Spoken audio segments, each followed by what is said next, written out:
22 വർഷമായി കൽപ്പത്തൂർ സർവീസ് സഹകരണ ബാങ്കിലെ താൽക്കാലിക തൂപ്പുജോലിക്കാരിയാണ് ജാനകി. 21 വർഷം വെറും 60 രൂപയായിരുന്നു ജാനകിയുടെ മാസശമ്പളം. അതായത് 2013 വരെ ദിവസം 2 രൂപ കൂലിക്കാണ് ഇവർ ബാങ്കിൽ ജോലി ചെയ്തത്. ശമ്പളം കൂട്ടി നൽകാൻ നിരവധി അപേക്ഷകൾ നൽകി. ഒടുവിൽ ഇക്കഴിഞ്ഞ ഏപ്രിലിൽ ബാങ്ക് 20 രൂപ കൂട്ടി നൽകാനുള്ള സന്മനസ് കാണിച്ചു.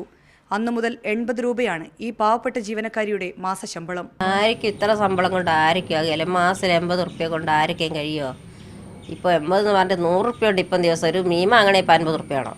ഞാൻ പറഞ്ഞു പിന്നെ മാസത്തിലൊരു 200 റുപ്യെങ്കിലും എനിക്ക് തന്നാൽ മതി എന്ന് ഞാൻ അവരോട് പറഞ്ഞു. അപ്പോൾ ഓല് പറഞ്ഞ് തരാനാകില്ലാന്ന്. ജാനകിക്ക് ഒരു ദിവസം കിട്ടുന്ന കൂലി കൊണ്ട് ഒരു പാക്ക് കടല പോലും കിട്ടില്ല. ശമ്പളം കൂട്ടാനുള്ള അപേക്ഷ ബാങ്ക് നിരസിച്ചപ്പോൾ സഹകരണ രജിസ്ട്രാർക്ക് ജാനകി പരാതി നൽകി. വല്ലപ്പോഴും കെട്ടിടം വൃത്തിയാക്കാനെത്തുന്ന ആളായതുകൊണ്ട് ശമ്പളം കൂട്ടാനാകില്ലെന്നായിരുന്നു ഈ പരാതിക്ക് ബാങ്ക് നൽകിയ മറുപടി.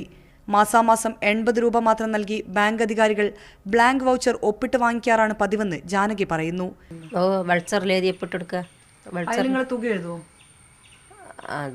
അതൊന്നും എഴുതിയല്ലായിരിക്കും. അതറിയും. ഓലങ്ങ് വാങ്ങും. അത് നമ്മൾ പേരെഴുതി ഒപ്പിട്ട് കൊടുത്തില്ല. അത് മാത്രമേ നമ്മൾ എഴുതൂ.